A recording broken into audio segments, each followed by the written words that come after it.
모압 왕 발락이 발람을 부른 이유가 있습니다. 그것은 이스라엘의 사기를 떨어뜨리기 위해 그를 부른 것입니다. 그래서 발람이 이스라엘을 저주하게 되면 이스라엘의 사기가 땅에 떨어지게 되고, 그때 나서서 이스라엘을 치려고 계획을 세웠던 것입니다. 그러나 하나님께서는 발락이 그의 계획대로 할 수 있도록 내버려 두시지 아니하셨습니다. 그래서 발락이 돈과 명예를 주기로 약속하면서 데리고 왔던 이 발람을 하나님은 컨트롤하기 시작했습니다. 하나님의 간섭하심으로 말미암아 발람은 이스라엘을 저주할 수가 없었다라는 것입니다. 발람은 여전히 발락이 제공하는 돈과 명예에는 관심을 가졌지만 하나님께서 그것을 허락하시지 아니하셨기 때문에 저주할 수가 없었습니다. 오히려 하나님은 발람이 이스라엘을 축복하도록 그의 입술을 고치셨습니다. 무려 3번씩이나 반복해서 이스라엘을 축복했습니다. 그렇게 되자 발락은 너무나도 화가 나서 발람에게 이렇게 이야기했습니다. 10절의 말씀을 제가 읽겠습니다. 발락이 발람에게 노하여 손뼉을 치며 말하되 내가 그대를 부른 것은 내 원수를 저주하라는 것이거늘 그대가 이같이 3번 그들을 축복하였도다. 지금 발락은 이스라엘을 축복하던 발람에게 화를 내고 있습니다. 손뼉을 치면서 화를 냈다라고 이야기를 하고 있습니다. 이렇게 손뼉을 치는 행위는 이 성경에서 이 2가지 의미로 말하고 있습니다. 하나는 하나님을 찬양하기 위해 손뼉을 칩니다. 하나님을 경외하는 자들이 하나님의 이름을 높이기 위해 손뼉을 치면서 찬양을 한다라는 것입니다. 또 다른 하나는 자신의 불만이나 이 상대방에 대한 경멸을 나타내는 경우로 손뼉을 친다라는 것이죠. 그런데 발락은 이 후자에 속합니다. 이 발락이 너무나도 화가 나서 상대방에 대해서 경멸을 나타내기 위해서 손뼉을 쳤다라는 것입니다. 생각지도 않았던 발람의 행동에 너무나도 화가 나서 손뼉을 쳤다라는 것이죠.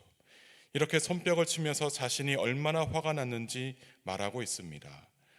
그런데 발람은 무엇이라고 이야기하냐면 이곳에 오기 전에 이미 자신의 여호와 하나님의 뜻대로 말하게 될 것을 이야기했다라고 말하고 있습니다. 12절과 13절의 말씀에 이렇게 기록되어 있습니다. 제가 읽겠습니다. 발람이 발락에게 이르되 당신이 내게 보낸 사신들에게 내가 말하여 이르지 아니하였나이까. 가령 발락이 그 집에 가득한 은금을 내게 줄지라도 나는 여호와의 말씀을 어기고 선악간에 내 마음대로 행하지 못하고 여호와께서 말씀하신 대로 말하리라 하지 아니하였나이까. 당신이 내게 수많은 은금을 준다 할지라도 나는 여호와의 말씀을 어기고 선악간에 내 마음대로 행하지 못한다라고 이야기를 하고 있습니다. 그래서 나는 여호와께서 말씀하신 대로 말하게 될 것이다라고 이야기하지 않았냐라고 이야기합니다. 누가 지금 이렇게 이야기하고 있나요? 발람이 이야기하고 있습니다. 사실 여러분, 발람은 여호와 하나님을 믿었던 사람이 아니었습니다.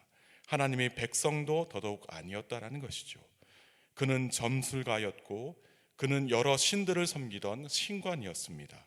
그런데 밤중에 하나님의 말씀을 듣고 나귀를 통해 하나님이 행하신 일을 경험하면서 하나님에 대해서 두려워하게 되었습니다. 이렇게 하나님이 행하시면 그 어떤 사람도 변하지 않을 사람이 없다라는 것을 성경에서 이야기하고 있습니다. 하나님을 경험한 발람이 고백하지 않았습니까? 선악간에 내 마음대로 행하지 못한다라고 이야기하고 있습니다. 오직 여호와께서 말씀하신 대로 내가 말할 것이다 라고 이야기하고 있습니다. 변하지 않을 것만 같았던 사람도 하나님의 말씀을 대면하게 되고 하나님의 역사를 경험하게 되면 이렇게 변하게 된다라고 성경에서 이야기하고 있습니다. 우리 주변에는 정말 하나님을 만나고 변화되어야 할 사람이 많이 있습니다. 지금까지 하나님과 전혀 상관없이 살았는데 이제는 하나님을 만나야 될 사람들이다라는 것이죠. 우리가 그들을 위해서 기도해야 할 것은 이렇게 죄악 가운데 빠져있던 그들을 하나님께서 건져주시기 때문입니다.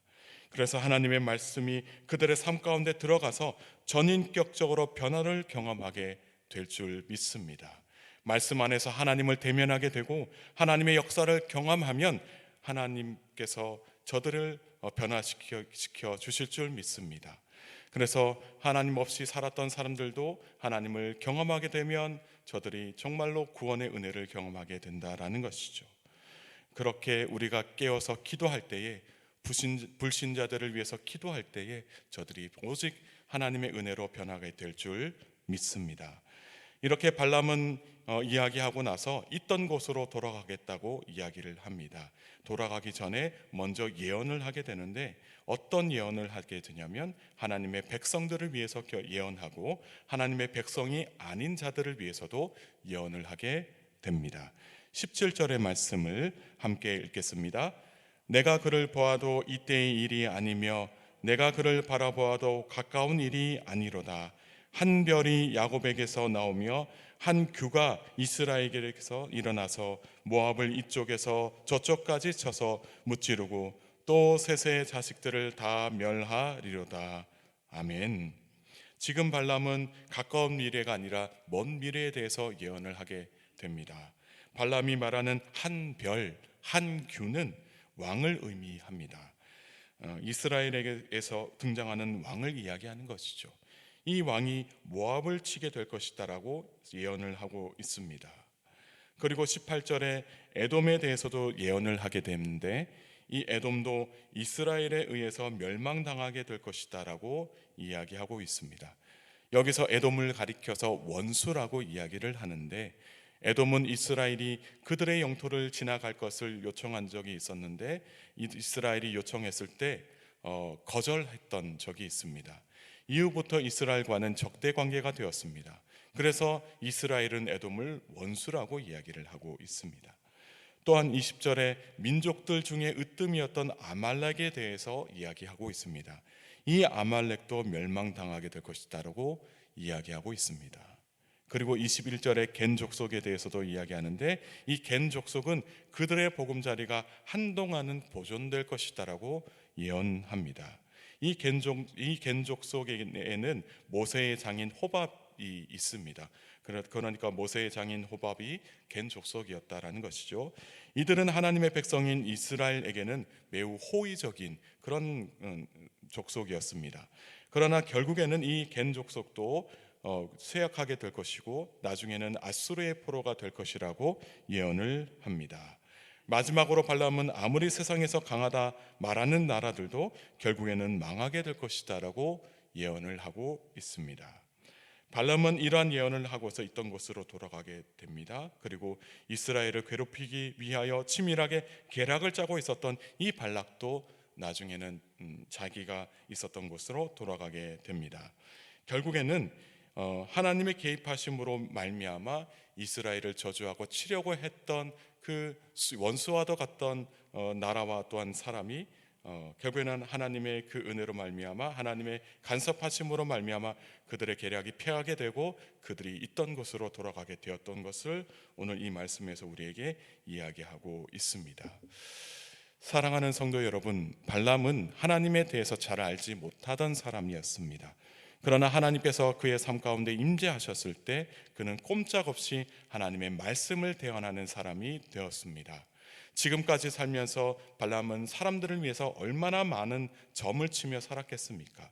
그런데 그가 하나님을 몰랐을 때에는 미래에 대해서 이야기할 때에 그도 긴가민가 하면서 이야기를 했을 것입니다. 절대로 확신을 가지고 말하지 못했다라는 것이죠. 사람들 앞에서는 확신이 있는 척했지만 그의 속에서는 긴가민가 하면서 이야기했습니다. 하나님의 말씀을 온전히 대언하지 못하고 하나님의 계획을 알지 못하던 사람이었다라는 것입니다.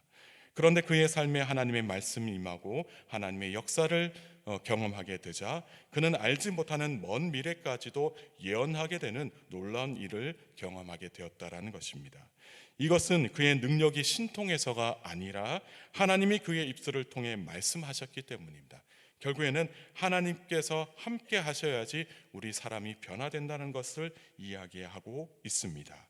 우리가 믿고 의지하는 하나님이 바로 이런 하나님이신 줄 믿습니다. 결코 변화될 수 없던 사람도 변화시키시는 하나님이시다라는 것이죠.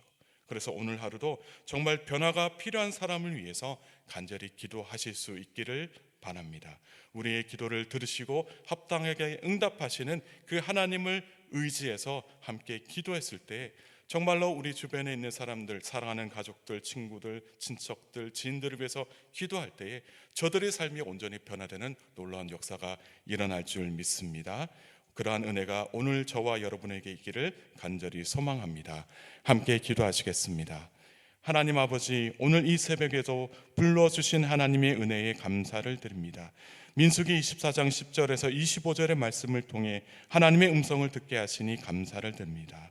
발락이 발람을 통해 이스라엘을 저주하도록 그렇게 불렀지만 하나님이 그의 입술을 통제하시고 이스라엘을 축복하게 하셨습니다. 변화될 수 없었던 발람이 하나님의 음성을 듣고 하나님의 역사를 경험하면서 변화된 것을 오늘 이 말씀을 통해 알게 되었습니다. 주님, 우리 주변에도 변화가 필요한 분들이 너무나도 많이 있습니다.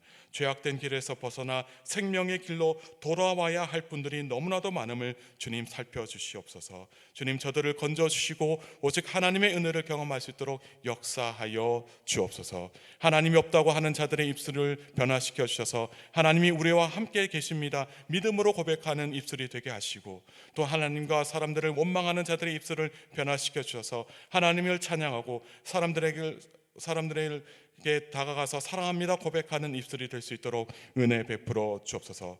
그들의 입술뿐만 아니라 삶도 변화되게 하여 주셔서 하나님을 경외하고 이웃을 사랑하는 삶으로 변화되게 하여 주옵소서.